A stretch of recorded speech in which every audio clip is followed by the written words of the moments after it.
Yo, what's going on, people? Welcome back to another video. Now, first things first, I do want to apologize in advance for this weird angle that I'm currently recording this at. It's actually going to be a sort of test video, if you will, of my brand new lens for my Sony a6000. For those of you guys who are unaware, about 2 weeks back, this kind of happened to my other lens that I've been using since I bought the camera. This is a 16 to 50 millimeter lens. It came with the Sony a6000 and it's a really good lens. It has autofocus, which is perfect for me being the noob that I am with photography and videography and all those fancy things. You can tell I have so much experience in it, right?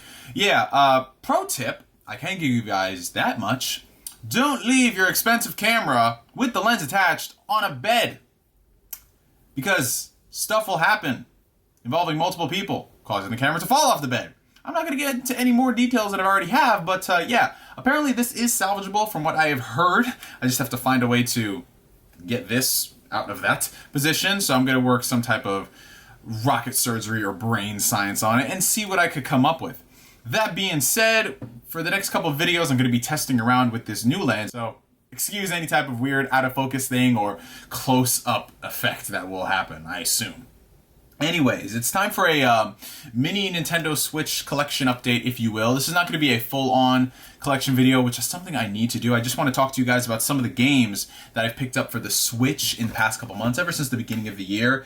And while I've picked up a lot of games digitally, one of the things that I've really I prided myself on when I picked up the Switch is growing my physical collection, my library, and it's something that I've always done with my platforms in the past, but there's just something about the Switch, I think it is because it's a cartridge-based system, that just, it makes me want to buy the games physically. Even though I could get them digitally and all I'd have to worry about is space there, there's just something about having them physical. I don't know why. So I've got a grand total of 4 games here I want to talk to you guys about that I've put in a good amount of time, a fair bit of time into all of them, with the exception of one. So it's really just me talking about 3 games and showing the 4th one. So the first one here, we might as well just start with the most recent release. Not really the most recent release. The oldest release that is still relatively new, because it's only, what, 2.5 months old? We have Tales of Vesperia Definitive Edition. Yes, that one, ladies and gentlemen. Tales of Vesperia has finally made its epic comeback, its return to form, and I gotta say, it is just such a beauty. First off, anybody who knows me knows I am a huge fan of the Tales series. It is one of my favorite RPG series, and Tales of Vesperia in particular was one of the games that I just, like, whenever I would recommend a game for someone to play in the series, it's always Vesperia. It's the most accessible, it has one of the best character lineups, and it's just overall such a fun game. Unfortunately, this game for the longest time was exclusive to the Xbox 360 outside of Japan. Japan did end up getting a PlayStation 3 port of the game. Unfortunately, that did not leave Japan, and it really sucks because it had so much extra bonus content. If you are a Kingdom Hearts fan, take the Final Mix versions, if you will, how we had to wait so many years to play those versions of the game. That's how it was for Tales of Vesperia. But we finally got it, and it is just, it's so awesome to play the game once again. You know, being one of my favorite games in the series, it just really made me wonder, you know, the quality of the series as of late. Like, has it really gotten better as time has gone on? I mean, we've had some good games here and there, like Tales of Xillia and Tales of Berseria. We've had some duds, like Tales of Zestiria, but none of them quite do everything as well as Tales of Vesperia, which is just, it's a testament to how great the game is. This thing came out in 2008, and I would still say it's better than the majority of the newer Tales titles, which is kind of a bad thing now that you mention it. Anyways, I'm going to be doing a full-on Make the Switch video on this because there's a lot I could talk about in terms of, well, the questionable localization decisions, so I'm not going to get into those right now, but y'all know what I'm talking about. Tales of Vesperia Definitive Edition. Have you guys picked it up? Is this your first time playing Tales of Vesperia? Let me know down in the comments section.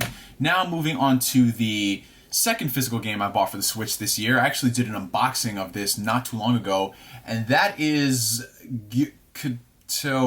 Roundabout 1, 2, 3. Wait a second, Roundabout. I'll be the roundabout. The words will make you out and out.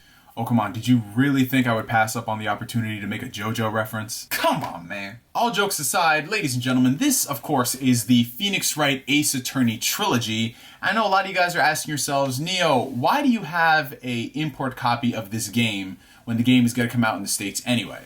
Well, for the sheer fact that not only is the physical version not coming to the States, but you can actually play the Japanese version in full English. Yes, ladies and gentlemen, apparently this has been an ongoing trend when it comes to re-releasing the Phoenix Wright games. Apparently Capcom, since they've already translated the game, they just leave it in there for all the versions. So that's actually pretty cool. You can go out there and you can buy this. It's kind of funny, and I didn't notice this until after I picked up the game. This was the last shipment for the initial run that came out of Japan on PlayAsia's website. So I was just telling people like, yeah, go get the Phoenix Wright Ace Attorney Trilogy. It's only $30 on the Switch with shipping. It comes to like $37. Go. And lo and behold, no copies were going to be shipped until April. So I literally got the last copy that was in whatever distribution center they had. But yeah, there's not much else I can say about the Ace Attorney Trilogy, considering, you know, these games are old as fuck. Like, the first game, if you guys can believe it or not, actually came out in 2001 on the Game Boy Advance. Not in 2005 when they came out with the DS version. 2001. So this franchise is almost 20 years old when you think about it. I don't really need to explain to you guys why I love the Phoenix Wright games so much. They're just so freaking dope. They're hilarious. And as a person who grew up watching a lot of crime drama, stuff like Law and Order, CSI, and when I started getting into anime, I fell in love with Detective Conan, and even recently the Danganronpa series is all about, you know, a whodunit mystery trial setting. It's just a little bit more bleak. Speaking of which, that needs to come to the Nintendo Switch. This is actually releasing outside of Japan in just a few short days, I believe on the 9th, so you'll be able to download it off of the eShop. But it's kind of funny, you could, if you didn't want to import the game from Japan physically, you could have gone onto the Japanese eShop, downloaded it from there, and you could have still played it in English. So that is just insane. And I think more developers and publishers, if they already have an existing game and they're re-releasing it on the Switch, just keep all those translations in there. You know, the English translation, the Italian, the French, whatever you have to do, just leave it in there so we can go out there. You're still getting our money. You still are, especially if you're not going to release it physically. And the final game out of the three here that I've been playing constantly is none other than Dragonball FighterZ. Yes, ladies and gentlemen, I finally took the plunge. A whole year and change later, I've picked up FighterZ, and yeah, this game is a blast to play. Now, y'all know me, I'm not too big on the fighting game scene. I am a pretty casual player, so me picking up a fighting game like this within the year that it came out is actually pretty monumental, you know what I'm saying? And I'm just thoroughly surprised with how much I'm enjoying playing the game on the Switch. I mean, obviously, I love playing games on the Switch. I play it portably. I take it with me to work. I take it over to my girlfriend's place. It's really fun, but it's even better when the performance of the game actually holds up. Like, this thing right here is a smooth and silky 60 frames per second. And when it's not hitting 60 frames, it is damn close, man. And I'm playing this primarily through handheld mode, so I assume when you dock it, it runs even better. But the same FighterZ experience that you're playing on PC and on the other systems, you have it in the palm of your hands, and I'm surprised the game runs as well as it does. I'm sure when you get into like the crazy 3-on-3 stuff, it might drop some frames, definitely in handheld mode, but as it stands, I'm just having a blast playing it, and to get it for only $30 because it was on sale at Target, price matched it at Best Buy, is actually pretty dope, and you guys should definitely take advantage of the sale if you've been waiting to play the game on the Switch. Unfortunately, while I did get this game at a pretty good price, I will probably have to end up shelling out the extra money to get the season passes. They have both Season Pass 1 and Season Pass 2, so that's looking like, what, another like $50 to $60. So altogether, I'll be paying $90 for this game, which is not too bad considering people bought this full price for $60 on top of the other Season Passes, so I'm saving money, but at the same point, I don't know, man. I grew up playing these Dragon Ball Z games where they had like all these characters and we only had to do one low entry price. And now it's just, well, to be fair, these characters are a lot more unique. So, well, then again, we do have 5 Gokus. And now, ladies and gentlemen, we come to the final game for today's mini Switch update. A game in a franchise that, first things first, I didn't even know that this game would get made. I thought this franchise was on ice. I didn't even know it would see the light of day ever again, especially after the previous game of the franchise bombed meteorically. But somehow, someway, Sega heard our praises and they came out with the sequel to one of my favorite games in the past decade. I'm, of course, talking about Valkyria Chronicles, and this, ladies and gentlemen, is the glorious return to form that is Valkyria Chronicles 4.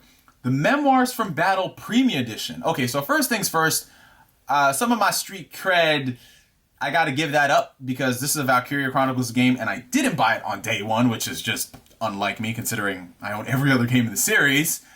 But the fact that I waited just, 6 months meant that I can get this premium edition for only $35. I think it's still available on Amazon if you guys want to check it out. But yeah, this set right here comes with the game itself. It comes with a tank vinyl statue and a 100-page art book, and of course 2 add-on side missions and the dog skin controller for your Joy-Cons. But yeah, all this for $35. Not too shabby. Not too shabby at all. So Valkyria Chronicles 4, as I'm sure you guys know, is another installment in the Valkyria Chronicles franchise. It's so weird to say that considering the franchise pretty much after 2011 was dead. Like, they came out with the first game in 2008, didn't do too well, so they put the next installment on the PSP, and it was alright. Third installment came out, it didn't even get a localization outside of Japan. So the fact that we were able to get a new game released on all the platforms, with the exception of PC, they really need to put it on the PC because the Valkyria Chronicles series was kind of saved with that PC re-release, but that's another discussion for another day. The fact that we got this game is monumental, and I cannot wait to dive back into it because it is classic Valkyria Chronicles with a couple of updates here and there. And from what I've heard from people, yeah, it lives up to the hype and the expectations. So, yeah, I cannot wait to get into this one eventually within the next 20 years. Anyways, ladies and gentlemen, that was my mini collection update for the Nintendo Switch. Just a couple of the games that I'm going to be playing over the next couple of weeks. And that's not counting all the games that I have digitally right here. If you guys checked out my recent stream, you would know that THQ Nordic sent over Darksiders Remastered, or should I say, the War Mastered Edition. So I've been playing that in addition to stuff like Final Fantasy IX and just going through the crazy library that exists on the Nintendo Switch.